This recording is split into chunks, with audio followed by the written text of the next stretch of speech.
මේ විග්‍රහයට එකතු වෙන හැමෝම ආයුබෝවන් කියලා පිළිගන්නවා. අද අපි කතා කරන්න යන්නේ කෑදරකම එමත් නැත්නම් අන්ත ආත්මార్థකාමීත්වය නිසා කොහොමද කෙනෙක්ගේ මුළු ජීවිතයම ඒ කියන්නේ ශාරීරිකව වගේම මානසිකවත් සම්පූර්ණයෙන්ම විනාශ වෙලා යන්නේ කියන එක ගැනයි. මේකට පදනම් වෙන්නේ අපි කවුරුත් අහලා තියෙන ඒත් ගොඩක් ගැඹුරු තේරුමක් තියෙන සේරිවාණිජ ජාතක කතාව. ඉතින් කිසිම දෙයක් නොදී හැමදේම තමන්ගේ කරගන්න හදන අර ආත්මార్థකාමී ආශාව නිසා අන්තිමට තමන්ට තියෙන හැමදේමත් නැති වෙලා යන්න පුරුවන්ද? අද අපේ මේ විග්‍රහයේ ප්‍රධාන මාතෘකාව වෙන්නේ අන්න ඒකයි. මේක ඇත්තටම අපේම ලෞකික බැඳීම් ගැන අපිටම දෙපාරක් හිතන්න සලස්වන පුදුමාකාර කතාවක්. පළමුවෙනි කොටස බුදුරදුන්ගේ කාලෝචිත පාඩම. අධෛර්යමත් වූවන්ට අනතුරු ඇඟවීමක්. දැන් මේ කතාව නිකම්ම කතාවක් නෙවෙයි. මේකේ ආරම්භයම ගොඩක් රසවත්. බුදුරජාණන් වහන්සේ ජේතවනාරාමේ වැඩ ඉන්න කාලේ තමන්ගේ ආර්ය මාර්ගයේ යන එක, ඒ කියන්නේ තමන්ගේ ගමන අතහැරලා දාන්න හදපු භික්ෂූන් වහන්සේ නමකට එම අධෛර්යමත් වෙන එකේ තියෙන භයානකකම පෙරවා දෙන්න තමයි මේ කතාව දේශනා කළේ. ඒ කියන්නේ මේක ප්‍රායෝගිකවම කෙනෙක්ගේ මනස හදන්න පාවිච්චි කරපු මනෝවිද්‍යාත්මක මැදිහත් වීමක් කිව්වොත් නිවැරදි. දෙවැනි කොටස වෙලෙන්දන් දෙදෙනා සහ රන්තලිය කතාවේ පසුබිම. අපි දැන් කල්ප 5කට කලින් තිබුණු අන්දපුර කියන නගරයට යමු. මෙතෙන්දී අපිට හමු වෙනවා එකිනෙකාට සම්පූර්ණයෙන්ම වෙනස් වෙලෙන්දන් දෙන්නෙක්. මේ දෙන්නා එකටම ගඟෙන් එතර වෙලා නගරයට එනවා. ඇවිත් Tamanගේ බඩු විකුණන්න නගරේ වීදි බෙදා ගන්නවා. මේ ප්‍රතිවිරුද්ධ චරිත දෙක තමයි අපි මුළු කතාවම ගොඩනගන්නේ. අපේ කතාවේ හැරවුම් ලක්ෂ්‍යය තමයි මේක.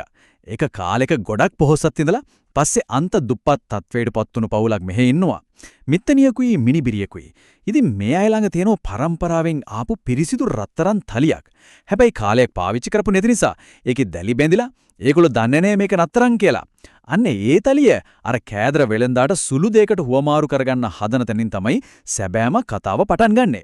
තුන්වෙනි කොටස ආත්මාර්ථකාමීත්වයේ උගුල විනාශයේ යාන්ත්‍රණය. දැන් බලන්න මේ කෑදර වෙලෙන්දාගේ සැලසුම කොච්චර සූක්ෂමද කියලා. මුලින්ම යා මේ දැලිබැඳුණු තලිය පරීක්ෂා කරනවා.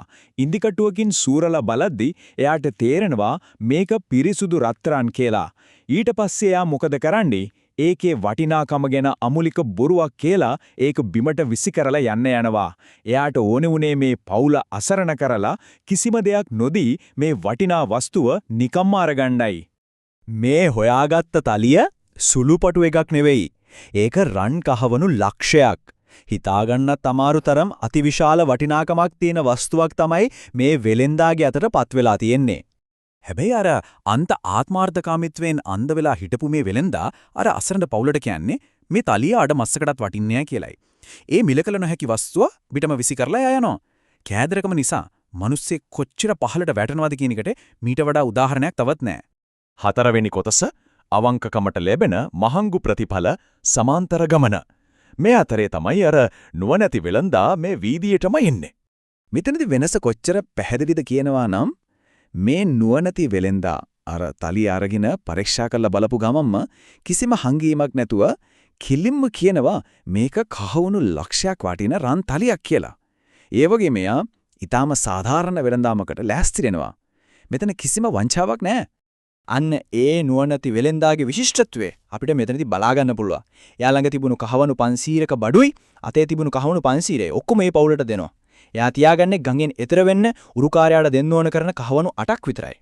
අවංගකම කියන්නේ මොකද්ද කියන එක මේකෙන් අපිට හොඳටම ඔප්පු වෙනවා. පස්වැනි කොටස කෑදරකමේ මාරාන්තික මිල. අන්ත ආත්මාර්ථකාමීත්ව පිළිබඳ අනතුරු ඇඟවීම. අද අපේ විග්‍රහයේ තීරණාත්මකම අවස්ථාවටයි දැන් අපි ඇවිත් ඉන්නේ. දැන් අර කෑදර වෙලෙන්දා තමන්ගේ කපටි සැලසුම ක්‍රියාත්මක කරන්න හිතාගෙන ගොඩාක් විශ්වාසයෙන් ආයෙත් එනවා. එතකොට මිත්තනිය එයාට දොස් පවරලා කියනවා සාධාරණ වෙලෙන්දෙක් ඇවිත් ඒ රන්තලිය අරගෙන ගියා කියලා. ඉතින් එයාගේ මුළු සැලසුමම එතනින් ඉවරයි. මේ වෙලාවේ එයාගේ මානසික තත්ත්වය හිතාගන්න පුළුවන්ද?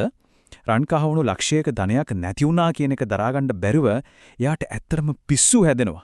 තමන්ගේ බඩමුට්ටු ඔක්කොම පාරේ විසි කරලා කිරණ තරාදියත් ආයුධයක් වගේ අතට අරගෙන අර නුවණැති වෙලෙන්දා පස්සේ වියරුවෙන් වගේ එලවාගෙන යනවා. හරියටම කිව්වොත් එයාට සිහිවිකල් වෙලා. එයා දුවගෙන ගිහින් ගම් යුරට වෙලා ඔරුව නවත්තන්න කියලා මහා හයියෙන් කෑ ගැහුවට වැඩක් නැහැ.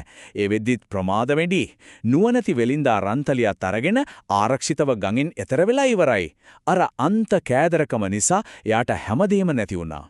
දැන් මේ ගැන ටිකක් ගැඹුරින් හිතන්න. ලෞකික දේවල් වලට තියෙන මේ දැඩි බැඳීම නිසා ඇතිවන ශාරීරික විනාශය කොච්චර භයානකද? අධික ශෝකය නිසා එයාගේ කටින් උණු ලේපිට වෙනවා. අන්තිමේදී හරියට වේලුණු මඩ තටායක්ක් වගේ එයාගේ හදවත දෙපළු වෙලා ඒ වෛරය නිසාම එයා එතනම මෙරිලා යනවා. මේකේ තියෙන තවත් පුදුම හිතන ඓතිහාසික එමත් නැත්තම් කර්මානුරූපී සම්බන්ධයක් තමයි මේ. මූලාශ්‍රවලට අනුව සංසාර ගමනේදී දේවදත්ත තෙරුන් බුදුරජාණන් වහන්සේ කෙරෙහි පළවු වතාවට මාරාන්තික වෛරයක් ඇති කරගත්තේ අන්න ඒ සිදුවීමෙන් පස්සේ. මේ අතීත බැඳීම් සහ වෛරය කොච්චර ප්‍රබලද කියලා අපිට මේකෙන් තේරුම් ගන්න පුරුවන්. 6 වෙනි කොටස රන් උගුලෙන් මිදීම අවසන් පාඩම. අපි දැන් අවසානයේට ඇවිත් ඉන්නේ.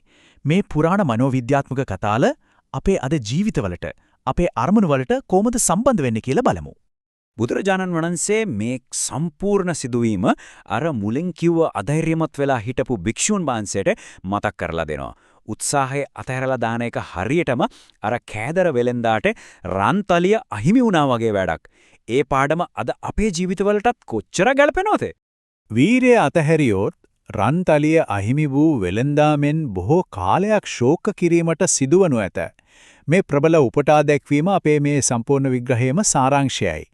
අන්ත ආත්මార్థකාමීත්වයේ සහ අවංක උත්සාහයක් නැතිකම කියන්නේ අපිටම අටවා ගන්නා විනාශකාරී උගුලක්. ඉතින් මේක අපිට කල්පනා කරලා බලන්න ගොඩක් ගැඹුරු ප්‍රශ්නයක් ඉතුරු කරනවා. අවංකව කටයුතු කරනවා වෙනුවට ආත්මార్థකාමී බැඳීම් තදින් අල්ලගෙන ඉන්න එක නිසා අද අපිටත් අහිමි වෙලා යන්නේ කොයි වගේ රන්තලිද? මේ ලෞකික දේවල් වලට තියෙන දැඩි කෑදරකම අන්තිමේදී අපේම විනාශයක හේතු වෙන්න පුරුවන් කියන මේ සදාතනික සත්‍යය ගැන හිතන්න ඉඩක් තියමින් අද අපේ මේ විග්‍රහය අපි මෙතනින් නිමා කරනවා. ආයෙත් දවසක මේ වගේම වැදගත් විග්‍රහයකින් හමු වෙමු.